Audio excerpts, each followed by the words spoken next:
إن الحمد لله نحمده ونستعينه ونستغفره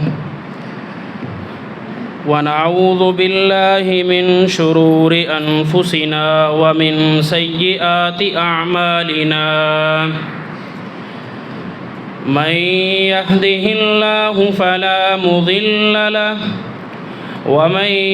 يضلله فلا هادي له ونشهد أن لا إله إلا الله ونشهد أن محمدًا عبده ورسوله أما بعد فإن خير الحديث كتاب الله وخير الهدي هدي محمد صلى الله عليه وسلم وشر الأمور محدثاتها وكل محدثة بدعة وكل بدعة ضلالة وكل ضلالة في النار يا أيها الذين آمنوا اتقوا الله حق تقاته ولا تموتن إلا وأنتم مسلمون يا أيها الناس اتقوا ربكم الذي خلقكم من نفس واحدة وخلق منها زوجها وبث منهما رجالا كثيرا ونساء واتقوا الله الذي تساءلون به والأرحام إن الله كان عليكم رقيبا يا أيها الذين آمنوا اتقوا الله وقولوا قولا سديدا يصلح لكم أعمالكم ويغفر لكم ذنوبكم ومن يطع الله ورسوله فقد فاز فوزا عظيما قال الله تبارك وتعالى في كلامه المجيد والفرقان الحميد يا أيها الذين آمنوا اجتنبوا كثيرا من الظن إن بعض الظن إثم ولا تجسسوا ولا يغتب بعضكم بعضا أيحب أحدكم أن يأكل لحم أخيه ميتا فكرهتموه واتقوا الله إن الله تواب رحيم. ہر قسم کی حمد و ثنا، تسبیحات، تمجیدات، تحلیلات، تکبیرات اللہ وحدہ لا شریک کی ذات اقدس و اطہر کے لیے، جو اللہ تمام کائنات کا خالق، مالک، رازق، داتا، گنج بخش، بگڑیا بنانے والا اور شفا دینے والا ہے۔ درود و سلام آقائے دو جہاں، سرور کونین، تاجدار بدھا محمد الرسول اللہ صلی اللہ علیہ وسلم کی ذات مقدسہ و مطہرہ پر اس بات میں کوئی شک اور شبہ نہیں ہے کہ اللہ رب العزت نے تمام مخلوقات میں سے سب سے افضل، اعلیٰ مقام والی، رفعت والی، بلندی والی اگر کسی مخلوق کو پیدا کیا ہے تو اسے انسان کہا جاتا ہے۔ قرآن مجید میں اللہ رب العزت فرماتے ہیں وَلَقَدْ كَرَّمْنَا بَنِي آدم، ہم نے آدم کی اولاد کو عزت بخشی، وَحَمَلْنَاهُمْ فِي الْبَرِّ وَالْبَحْرِ، ہم نے انہیں فضاؤں میں سوار کیا اور ہم نے انہیں سمندروں میں سوار کیا۔ اور اسی طرح اللہ رب العزت فرماتے ہیں وَرَزَقْنَاهُمْ مِنَ الطَّيِّبَاتِ، اور ہم نے انہیں پاکیزہ چیزیں عطا کی، وَفَضَّلْنَاهُمْ عَلَى كَثِيرٍ مِّمَّنْ خَلَقْنَا تَفْضِيلًا، اور ہم نے انہیں دیگر مخلوقات پر فضیلت بخشی۔ دوسرے مقام پر اللہ رب العزت نے انسان کی صورت کو بیان کیا کہ جس طرح کی صورت انسان کو اللہ رب العزت نے عطا کی ہے، اس جیسی صورت، اس جیسا جسم، اس جیسا چہرہ کسی دوسری مخلوق کو عطا نہیں کیا گیا۔ اس کے متعلق اللہ رب العزت نے 4 قسمیں اٹھائی ہیں۔ والتین، قسم ہے تین کی، وطور سینین، قسم ہے طور سینا کی، والزیتون، قسم ہے زیتون کی، وہذا البلد الامین، اور مکہ شہر کی قسم اٹھا کر اللہ رب العزت نے جس چیز کو ثابت کیا ہے، اللہ رب العزت نے جس چیز کو سامنے لے کر آئے ہیں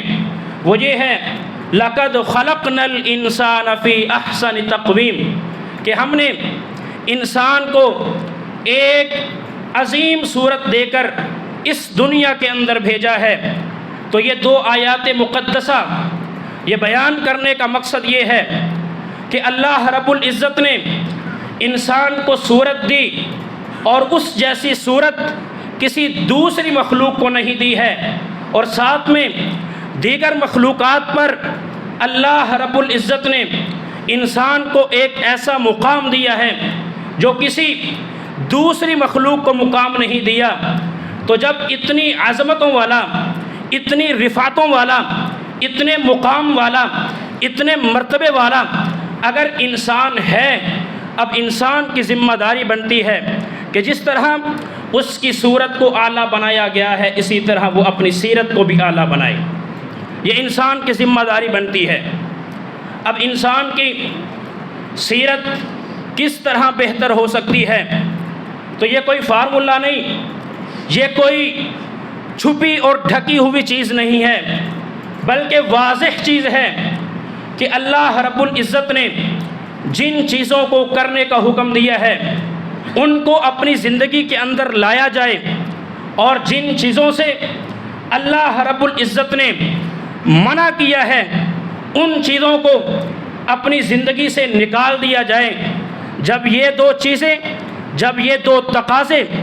انسان پورے کرے گا تو نتیجے میں جس طرح اس کی صورت کو اعلیٰ بنایا گیا ہے اسی طرح اس کی سیرت خود بخود اعلیٰ بن جائے گی۔ اب ہم نے ان چیزوں کو دیکھنا ہے جو چیزیں انسان کی سیرت کو ڈیمیج کرتی ہیں، انسان کی سیرت کو خراب کرتی ہیں، انسان کی سیرت کو کھوکھلا کر دیتی ہیں۔ بہت سارے ذخیرہ احادیث کے اندر اور قرآن مجید کے اندر اسباب کو ذکر کیا گیا ہے، جن اسباب کو انسان اختیار کرے تو اس کی سیرت خراب ہو جاتی ہے۔ ان اسباب میں سے ایک سبب یہ ہے کہ انسان دوسروں کی غیبت کرتا ہے۔ شرح السنہ کے اندر روایت موجود ہے، اسی طرح امام البانی رحمہ اللہ نے اپنی السلسلۃ الصحیحہ کے اندر 4667 نمبر پر روایت کو لے کر آئے ہیں، اور روایت کو بیان کرنے والے صحابی رسول سیدنا عبداللہ بن عمرو رضی اللہ تعالی عنہ ہیں۔ وہ کہتے ہیں کہ نبی صلی اللہ علیہ وسلم کی مجلس لگی ہوئی تھی، نبی صلی اللہ علیہ وسلم کے گرد و نواح میں صحابہ کرام بیٹھے ہوئے تھے، اور ان صحابہ کرام کے درمیان ایک شخص کے بارے میں بات چیت شروع ہو جاتی ہے۔ وہ ایک شخص کے بارے میں کلام کرنا شروع کر دیتے ہیں، باتیں کرنا شروع کر دیتے ہیں۔ باتیں کیسی ہوتی ہیں کہ اے اللہ کے نبی صلی اللہ علیہ وسلم، فلاں شخص لا یأکل حتی یطعم، وہ خود کھانا پکڑ کر نہیں کھاتا، اسے پیش کیا جائے پھر ہی کھاتا ہے، اسے توفیق نہیں ہوتی کہ کھانا دائیں طرف پڑا ہو اور وہ خود اپنے ہاتھوں سے اٹھا کر خود کھا لے، یہ اس کے اندر عیب موجود ہے۔ وَلَا يَرْحَلُ حَتَّى يُرْحَلَ لَهُ، اور وہ بذات خود سفر نہیں کرتا جب تک گاڑی سواری کا آلہ اس کے پاس نہ لے کر جایا جائے، تب تک وہ سفر نہیں کرتا۔ نبی صلی اللہ علیہ وسلم کی موجودگی میں صحابہ کرام رضوان اللہ علیہم اجمعین نے صرف اس کی زندگی کے حوالے سے صرف 2 چھوٹے چھوٹے عیب بیان کیے ہیں۔ ایک، خود کھانا پکڑ کر نہیں کھاتا، دوسرے نمبر پر جب تک اس کے پاس سواری نہیں آتی وہ سواری کے لیے تیار نہیں ہوتا۔ نبی صلی اللہ علیہ وسلم نے فوراً کہا کہ اے اللہ کے نبی صلی اللہ علیہ وسلم نے فوراً کہا اغتبتموہ، اے صحابہ کرام تم نے اس کی غیبت کی ہے۔ صحابہ کرام کہتے ہیں انما حدثنا بما فیہ، ہم نے تو اسی کے متعلق وہی بات کی ہے جو اس کے اندر موجود ہے۔ نبی صلی اللہ علیہ وسلم کہتے ہیں حسبک اذا ذکرت اخاک بما فیہ، کہ غیبت اسی کو کہا جاتا ہے کہ جو کسی انسان کے وجود کے اندر، فطرت کے اندر، عادات کے اندر چیز موجود ہو اور آپ اس کی عدم موجودگی میں اس کا تذکرہ کریں، اسی کو غیبت کہا جاتا ہے۔ میں بڑے آسان لفظوں میں سمجھایا کرتا ہوں۔ 3 طرح کی چیزیں ہوتی ہیں۔ نمبر 1 ایک غیبت ہوتی ہے، نمبر 2 ایک بہتان ہوتا ہے، اور نمبر 3 ایک طعنہ ہوتا ہے۔ غیبت کا مطلب یہ ہے کہ کوئی انسان موجود نہ ہو اور اس کے اندر عیب موجود ہو اور 2 انسان اس کے بارے میں اس عیب کو ڈسکس کریں، اس عیب کے بارے میں بات کریں، اس کو غیبت کہا جاتا ہے۔ اور بہتان کیا ہوتا ہے کہ 2 انسان ایسے شخص کے بارے میں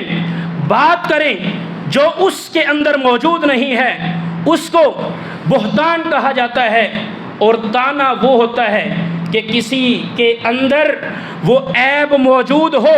اور آپ اس کے منہ پر کہہ دیں، اس کے سامنے کہہ دیں، اس کو طعنہ کہا جاتا ہے۔ یاد رکھیں، غیبت ہو، طعنہ ہو یا بہتان ہو، کسی بھی صورت میں ہو، اللہ رب العزت ایسی چیزوں کو بالکل پسند نہیں کرتا۔ لیکن ہمارا رویہ کیا ہے، ہمارا بیہیویئر کیا ہے، ہمارا رد عمل کیا ہوتا ہے کہ ہماری کوئی مجلس ایسی ہوتی نہیں ہے، ہماری کوئی میٹنگ ایسی ہوتی نہیں ہے کہ جب تک اس مجلس میں، اس میٹنگ میں کسی کے بارے میں، کسی کے کردار کے بارے میں، کسی کی ذات کے بارے میں باتیں نہ کی جائیں، تب تک وہ ہماری مجلس نہیں رہتی، تب تک وہ میٹنگ نہیں رہتی۔ بلکہ ہوتا یہ ہے، ایک غیبت کرنے والا ہوتا ہے، ایک غیبت سننے والا ہوتا ہے۔ غیبت کرنے والے کو تو مزہ آتا ہی ہے، غیبت سننے والے کو اس سے زیادہ مزہ آ رہا ہوتا ہے۔ یاد رکھیں، غیبت کرنا ہو یا غیبت سننا ہو، شریعت مطہرہ کے اندر یہ دونوں چیزیں حرام ہیں۔ جس طرح غیبت کرنا حرام ہے، اسی طرح غیبت کو سننا بھی حرام ہے۔ آئیے، جو شخص غیبت کو سنتا ہے اور اپنے بھائی کا دفاع نہیں کرتا، اس کے بارے میں اللہ کے نبی صلی اللہ علیہ وسلم کا کیا ارشاد موجود ہے۔ سیدنا عبداللہ ابن مسعود رضی اللہ تعالی عنہ بیان کرتے ہیں کہ اللہ کے نبی صلی اللہ علیہ وسلم نے فرمایا من اغتیب عندہ مؤمن فنصرہ، وہ شخص جس کے سامنے کسی مومن شخص کی، کسی مسلمان شخص کی غیبت کی جائے، فنصرہ، پھر وہ اس کی مدد کرے۔ مدد کرنے سے مراد کیا ہے؟ مدد کرنے سے مراد یہ ہے کہ ایک غیبت کرنے والا، دوسرا غیبت سننے والا۔ جو غیبت سننے والا ہے وہ غیبت کرنے والے کو روکتا ہے، یہ روکنا یہ اس کی مدد کہلاتا ہے۔ اللہ کے نبی صلی اللہ علیہ وسلم کہتے ہیں کہ جب غیبت سننے والا غیبت کرنے والے کو روکتا ہے، جزاہ اللہ بہا خیرا فی الدنیا والآخرہ۔ اللہ کے نبی صلی اللہ علیہ وسلم نے ایسے شخص کو دعا دی ہے، کسی عام مولوی نے دعا نہیں دی، کسی عام فقیہ نے فتویٰ نہیں دیا، کسی عام مفتی کا کلام نہیں ہے، بلکہ یہ کلام، یہ فتویٰ اللہ کے نبی صلی اللہ علیہ وسلم کا ہے۔ اللہ کے نبی صلی اللہ علیہ وسلم کہتے ہیں جزاہ اللہ بہا خیرا فی الدنیا والآخرہ، جو غیبت کو سنے اور غیبت کرنے والے کو روکے، جزاہ اللہ بہا خیرا فی الدنیا والآخرہ، اللہ رب العزت دنیا کے اندر اور آخرت کے اندر ایسے شخص کو اچھی جزا دیتے ہیں۔ اور وہ شخص جس کے سامنے وَمَنِ اغْتِيبَ عِنْدَهُ مُؤْمِنٌ وَلَمْ يَنْصُرْهُ، اور وہ شخص جس کے سامنے کسی کی غیبت کی جائے وہ مزے لے لے کر سنتا ہے، وہ اس کو اکساتا ہے، کہتا ہے اور باتیں بتلائیں اور اس کے بارے میں جو اسرار و رموز ہیں وہ سامنے لے کر آئیں، غیبت کرنے والے کو روکتا نہیں ہے۔ اللہ کے نبی صلی اللہ علیہ وسلم نے فرمایا جزاہ اللہ بہا فی الدنیا والآخرۃ شرا، اللہ رب العزت ایسے شخص کو دنیا اور آخرت کے اندر بری جزا عطا کرتے ہیں۔ یہ غیبت کرنے والا اور غیبت سننے والا۔ اور یاد رکھیں، غیبت کرنا اور غیبت سننا یہ کوئی معمولی گناہ نہیں ہے، یہ بہت بڑا گناہ ہے۔ ذخیرہ احادیث کے اندر اس کی قباحت اور شناعت بھری پڑی ہے۔ میں صرف 4 سزاؤں کا ذکر کروں گا جو قرآن اور حدیث کے اندر ذکر کی گئی ہیں۔ نمبر 1، 2 سزاؤں کا تعلق دنیا کے ساتھ ہے اور 2 سزاؤں کا تعلق آخرت کے ساتھ ہے کہ غیبت کرنے والا اور غیبت سننے والا دنیا کے اندر اس کو کس طرح کی سزا کا سامنا کرنا پڑتا ہے اور آخرت میں اسے کس طرح کی سزا کا سامنا کرنا پڑے گا۔ آئیے دنیا کے اندر پہلی سزا جو اس کو ملے گی، اس کو روایت کرنے والے امام ابو داود رحمہ اللہ ہیں، اسی طرح اس کو امام ابن ماجہ رحمہ اللہ نے اپنی کتاب سنن ابن ماجہ کے اندر بھی نقل کیا ہے کہ سیدنا عبداللہ ابن مسعود رضی اللہ تعالی عنہ بیان کرتے ہیں اللہ کے نبی صلی اللہ علیہ وسلم نے فرمایا الربا 73 بابا، یہ جو سود ہوتا ہے، سود کے 73 دروازے ہیں، سود کے 73 درجے ہیں۔ ایسرها مثل اتیان الرجل امہ، سب سے کم درجہ جو گناہ رکھتا ہے وہ یہ ہے کہ کوئی شخص اپنی سگی ماں کے ساتھ زنا کرتا ہے۔ یہ سود کھانے والا، یہ جو سود کا سب سے کم درجہ، اس کا گناہ اتنا ہے جس طرح ایک شخص اپنی سگی ماں کے ساتھ زنا کرتا ہے۔ اور سود کا سب سے بڑا گناہ وہ یہ ہے وَإِنَّ أَرْبَ الرِّبَا اسْتِطَالَةُ الرَّجُلِ فِي عِرْضِ أَخِيهِ بِغَيْرِ حَقٍ، سود کا سب سے بڑا گناہ یہ ہے کہ ایک شخص بغیر وجہ کے، بغیر عذر کے، بغیر کسی سبب کے اپنے مسلمان بھائی کی عزت پر ڈاکہ ڈالتا ہے۔ یہ ڈاکہ ڈالنا یہ سود کا جس طرح سب سے بڑا گناہ ہے، اسی طرح ایک شخص بغیر عذر، بغیر وجہ اور بغیر سبب کے اپنے بھائی کی عزت پر جو ڈاکہ ڈالتا ہے، اس کا یہ گناہ ہے۔ یہ دنیا کے اندر سزاؤں کا سامنا کرنا پڑتا ہے۔ اور دوسری سزا وہ یہ ہے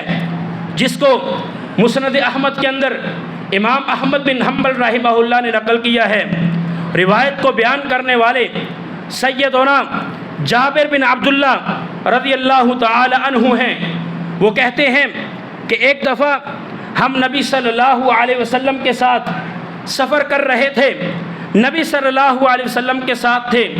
فارتفعت ریح جیفۃ منتنۃ، کہ اچانک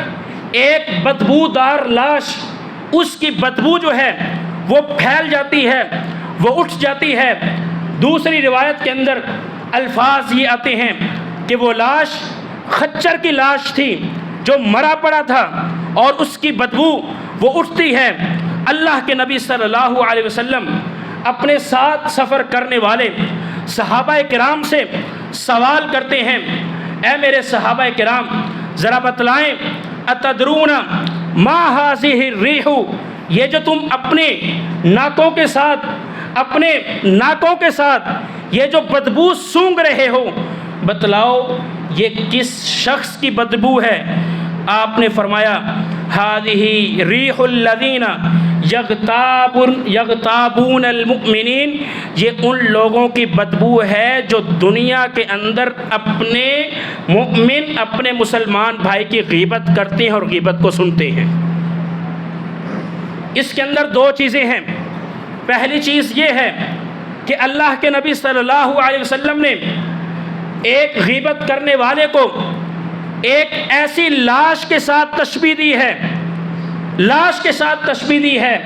اور کیسی لاش؟ جس کے اندر بدبو آتی ہے۔ اس کا مطلب یہ نکلا،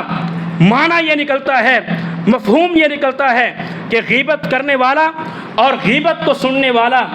ایسے شخص کو اللہ کے رسول صلی اللہ علیہ وسلم نے جانور کے ساتھ، مرے ہوئے جانور کے ساتھ تشبیہ دی ہے، اور ایسے جانور کے ساتھ جس کے اندر بو آ رہی ہوتی ہے۔ یہ دنیا کے اندر سزاؤں کا استحقاق ہے۔ جو غیبت کو کرتے ہیں، غیبت کو سنتے ہیں، اور آخرت کے اندر اللہ کے نبی صلی اللہ علیہ وسلم نے غیبت کرنے والے اور غیبت کو سننے والوں کو اس کی سزاؤں کا بیان کیا ہے، ذکر کیا ہے۔ اور یہاں پر یہ یاد رکھیں، اب جو حدیث سنانے والا ہوں، اس حدیث کے مطابق جو شخص غیبت کرتا ہے، غیبت کو سنتا ہے، وہ جو ہی فوت ہوتا ہے، فوت ہوتے ہی قبر کے اندر اس کے لیے عذاب شروع ہو جاتا ہے۔ اللہ کے نبی صلی اللہ علیہ وسلم نے فرمایا، روایت کو بیان کرنے والے سیدنا عبداللہ ابن عباس ہیں رضی اللہ تعالی عنہ، فرماتے ہیں مر رسول اللہ صلی اللہ علیہ وسلم بحائط من حیطان المدینہ، اللہ کے نبی صلی اللہ علیہ وسلم مدینہ کے باغات میں سے ایک باغ کے پاس سے گزرے، فسمع صوت انسانین، آپ نے دو انسانوں کی آوازوں کو سنا، یعذبان فی قبورہما، جن کو ان کی قبروں میں عذاب دیا جا رہا تھا۔ فقال رسول اللہ صلی اللہ علیہ وسلم، اللہ کے رسول صلی اللہ علیہ وسلم نے فرمایا، انہما لیعذبان وما یعذبان فی کبیر، کہ ان کو کسی بڑی چیز کے بارے میں جو ہے وہ عذاب نہیں دیا جا رہا، اور بعد میں آپ نے فرمایا کہ ان کو یقیناً بہت بڑی چیز کے بارے میں عذاب دیا جا رہا ہے۔ ان میں سے ایک شخص وہ ہے جو لائی بجائی کے ساتھ کام لیتا ہے، جس کو ہم چغلی کہتے ہیں، جس کو عربی کے اندر نمیمہ کہا جاتا ہے۔ لائی بجائی کا مطلب یہ ہے کہ دائیں طرف والوں کی بات کو سنا، بائیں طرف والوں کو بتایا، تاکہ دونوں گروہوں کے درمیان لڑائی پیدا ہو سکے۔ ایک کی بات دوسرے کو اس وجہ سے بتانا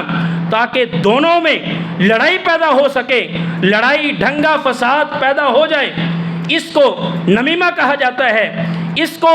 جو ہے نا وہ چغلی کہا جاتا ہے، اس کو لائی بجائی کہا جاتا ہے۔ ایک تو یہ شخص ہے، اور صحیح سند کے ساتھ یہ الفاظ بھی مذکور ہیں کہ وہ شخص جس کو قبر میں عذاب دیا جا رہا تھا، ان میں سے ایک وہ بھی تھا کہ جو دنیا کے اندر غیبت کرتا تھا اور غیبت کو سنتا تھا۔ یعنی کہ غیبت کرنے والا اور غیبت سننے والا، اس کی جب وفات ہوتی ہے، وفات ہوتے ہی اس کو قبر کے اندر جو ہے وہ عذاب کا سامنا کرنا پڑتا ہے۔ اور اسی طرح اللہ کے نبی صلی اللہ علیہ وسلم نے فرمایا کہ جب مجھے معراج کروائی گئی، لما عرج بی، جب مجھے معراج کروائی گئی، مررت بقوم، میں ایسی قوم کے پاس سے گزرا، لہم اظفار من نحاس، جن کے ناخن تھے لمبے لمبے تھے، من نحاس، پیتل کے تھے، یخمشون وجوہہم وصدورہم، اپنے ہی ہاتھوں کے ساتھ، اپنے ہی ناخنوں کے ساتھ اپنے ہی چہروں کو، اپنے ہی سینوں کو یخمشون، وہ کھینچ رہے تھے، گوشت کو الگ کر رہے تھے۔ اللہ کے نبی صلی اللہ علیہ وسلم نے جبرائیل علیہ السلام سے سوال کیا، من ہؤلاء یا جبرائیل، اے جبرائیل ذرا بتلائیں یہ ان کو عذاب کیوں دیا جا رہا ہے، یہ اپنے گوشت کو الگ کیوں کر رہے ہیں، یہ اپنے آپ کو عذاب کیوں دے رہے ہیں؟ آپ نے فرمایا ہؤلاء الذین یأکلون لحوم الناس، یہ وہ لوگ تھے جو دنیا کے اندر رہتے ہوئے لوگوں کے گوشت کو کھایا کرتے تھے، وَيَقَعُونَ فِي أَعْرَاضِهِمْ، اور ان کی عزتوں پر حملہ کیا کرتے تھے۔ کبھی ہم نے غور کیا ہے کہ ہم کسی مجلس میں بیٹھیں، ہم نے غور کیا ہے کہ کوئی ہماری نجی مجلس ہو، ہماری کسی سکول میں ہو، کسی یونیورسٹی میں ہو، کسی ادارے میں ہو، مجلس ہو، اور کسی دوسرے کے بارے میں بات نہ کی ہو؟ کبھی ہمیں کوئی ایسی مجلس یاد ہے؟ کسی کو کوئی مجلس یاد نہیں کہ ایسی مجلس جو غیبت سے پاک ہو، بلکہ ہمارا شروع ہی وہاں سے ہوتا ہے کہ ہم نے اٹیک کہاں سے کرنا ہے۔ امام ابن القیم الجوزیہ رحمہ اللہ نے کہا ہے الغیبۃ فاقہۃ النساء، جو غیبت ہے یہ عورتوں کا پھل ہے، اور یہ اتنا فتنہ عام ہو چکا ہے اب یہ مردوں کے لیے بھی پھل بن چکا ہے۔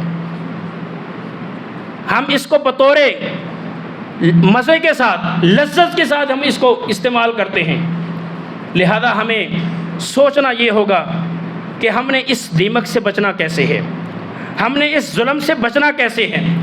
ہم نے اپنے آپ کو پاک کیسے کرنا ہے، ہم نے